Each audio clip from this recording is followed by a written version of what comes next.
श्री महाप्रभु जी जीवों को यही लाना चाह रहे हैं, क्योंकि रसम ही एवायम लब्ध्वा आनंदी भवति।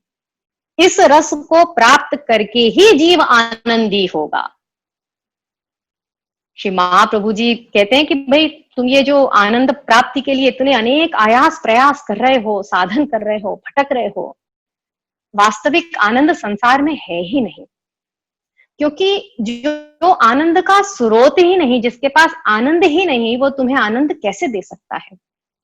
जिस अनुकूलता को तुम सुख मान रहे हो, वास्तविकता में वह सुख नहीं है, क्योंकि वह क्षणभंगुर है, नाशवान है, अल्पकालिक है। आनंद तो ऐसा नहीं है। आनंद तो निरंतर होना चाहिए, निरवधि होना चाहिए, अखंड होना चाहिए, शाश्वत होना चाहिए। वही तो आनंद है। और वह वास्तविक आनंद ब्रह्म में है। इसीलिए श्री महाप्रभु जी जीव का ब्रह्म से संबंध कराते हैं, क्योंकि जब जीव ब्रह्म से जुड़ेगा, जब उसका बंधन ब्रह्म से होगा, तब वह वास्तविक आनंद स्वरूप को जानेगा। और जब वह जीव प्रभु के उस रस स्वरूप को, वास्तविक रस स्वरूप को पहचानेगा, तब वह उनके साथ परम काष्ठापन्न अवस्था में, तब वह उनके साथ उस अलौकिक रस का स्वयं भी भोग करेगा। जैसा कि तैत्तिरीय उपनिषद की श्रुति में आता है, सत्यम ज्ञानम अनंतम ब्रह्म यो वेद निहितम गुहायाम परमे व्योमन सोष्णुते सर्वान कामान सह ब्रह्मणा विपश्चिता। परम काष्ठापन्न में अवस्था में वह जीव ब्रह्म के साथ उस अलौकिक रस का भोग करता है। और इस रस की प्राप्ति यदि संभव है तो वो किस प्रकार से है? केवल भक्ति द्वारा। इसीलिए श्री महाप्रभु जी जीव को भक्ति का उपदेश दे रहे हैं। श्री कृष्ण सेवा सदा कार्य। जैसा कि पंडित साहित्य चतुर्वेदी जी ने बताया कि रस शास्त्र में 9 प्रकार के रस बताए गए हैं। श्रृंगार रस, हास्य रस, करुण रस, वीर रस, रौद्र रस, भयानक रस, अद्भुत रस, बीभत्स रस और शांत रस। श्री महाप्रभु जी ने 10वां रस भक्ति रस बताया है। भक्ति को भी रसत्वेन आप श्री ने स्वीकार किया है।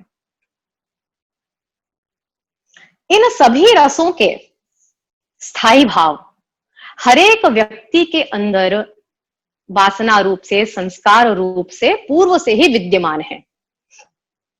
जैसा कि किसी हास्य प्रसंग में हंसी आ जाना,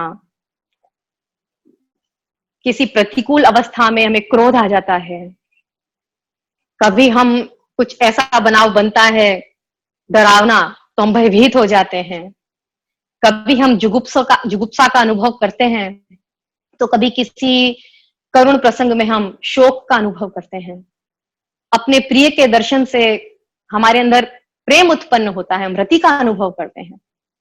तो ये रति, हास, शोक, उत्साह, क्रोध, भय, जुगुप्सा, आश्चर्य, शांति इत्यादि जो भाव हैं, ये हम सब के अंदर पूर्व काल से ही, हमेशा से ही हमारे अंदर ये संस्कार रूप से विद्यमान हैं ही।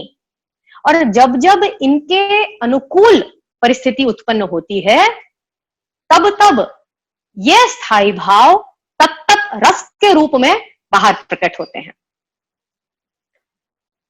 जैसे कि इसको हम एक उदाहरण के द्वारा समझने का प्रयास करते हैं कि आखिर ये रस प्रकट होता कैसे है, यह रस उत्पन्न कैसे होता है, कब होता है, उसकी जो अनुकूल सामग्री है वह क्या है। तो आचार्य भरत मुनि का अति प्रचलित सर्वांगीण लोक समादृत रस सूत्र है, विभावानुभाव व्यभिचारी संयोगात रस निष्पत्ति। अर्थात यह रस 3 चीजों के संयोग से उत्पन्न होता है,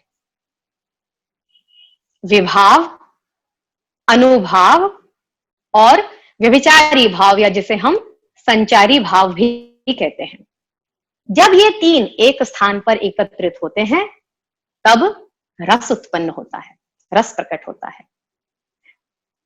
तो ये विभाव क्या है, ये अनुभाव क्या है और ये संचारी भाव क्या है, इसे हम एक उदाहरण से समझेंगे। यदि हम रसों में श्रृंगार रस का उदाहरण लें, संयोग श्रृंगार रस का उदाहरण लें, तो इसके विभाव हुए प्रिया और प्रीतम, श्री ठाकुर जी और श्री स्वामिनी जी। ये हुए आलंबन विभाव। आलंबन विभाव का अर्थ होता है जहां पर रस टिकता है, जो रस का आधार है, जो रस का कारणभूत है। तो प्रिया के लिए प्रीतम और प्रीतम के लिए प्रिया, ये है आलंबन विभाव, क्योंकि यही रस प्रकट होगा। फिर आता है उद्दीपन विभाव। उद्दीपन का अर्थ है अभिवृद्धि। उद्दीपन विभाव का अर्थ है ऐसी सामग्री जो नायक और नायिका, प्रिया और प्रीतम के परस्पर के भावों को अभिवृद्ध करे, उद्दीप्त करे। जैसे युगल स्वरूप श्री यमुना जी के तट पे विराजमान हो, कदम्ब का वृक्ष है, उसकी छैया में आप विराज रहे हैं, पक्षी कलरव कर रहे हैं, श्री यमुना जी कलकल बह रहे हैं, मंद सुगंधित पवन बह रहा है, शीतल पवन झकोरे लहरे, परसे अति आनंद। तो यह जो रमणीय मनोरम अनुकूल वातावरण उपस्थित हो रहा है, ये प्रिया प्रीतम के प्रेम को, रति का वर्धन कर रहा है, अभिवृद्ध कर रहा है। इसे कहते हैं उद्दीपन विभाव। यह हुआ विभाव। फिर आया अनुभाव। अनुभाव का अर्थ है कायिक चेष्टा, आंगिक क्रिया, आंगिक चेष्टा, उसे कहते हैं अनुभाव। जैसे कि परस्पर कटाक्ष आदि, हस्ताक्षेप, स्पर्श आदि, ये जो काया से अंगों द्वारा जो की गई चेष्टाएं हैं, इसे कहते हैं अनुभाव। और अनुभावों में भी जैसा कि डॉक्टर साहब पंडित जी ने कथक की मुद्राओं द्वारा बताया, इसी प्रकार से 8 सात्विक भाव होते हैं, जैसे कंपन, रोमोद्गम, स्वेद, अश्रु, स्वरभंग इत्यादि। ये सब भी अनुभाव के अंतर्गत आते हैं कि जब आप अपनी क्रिया से, अपनी चेष्टाओं से उस रस को प्रकट करते हैं, तो उसे कहते हैं अनुभाव। फिर आते हैं संचारी भाव।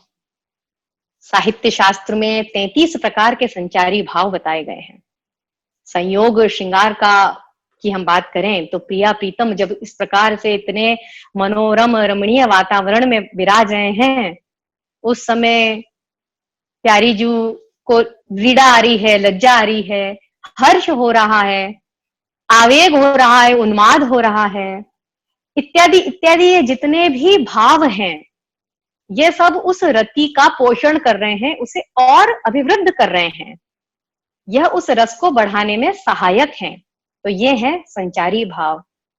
तो जब विभाव, आलंबन, उद्दीपन विभाव, अनुभाव और संचारी भावों का संयोग हुआ, एक स्थान पे वे एकत्रित हुए, तब रति रूप से, प्रेम रूप से जो प्रकट हुआ वह है संयोग श्रृंगार रस। तब हम कहते हैं कि यह संयोग श्रृंगार रस प्रकट हुआ है।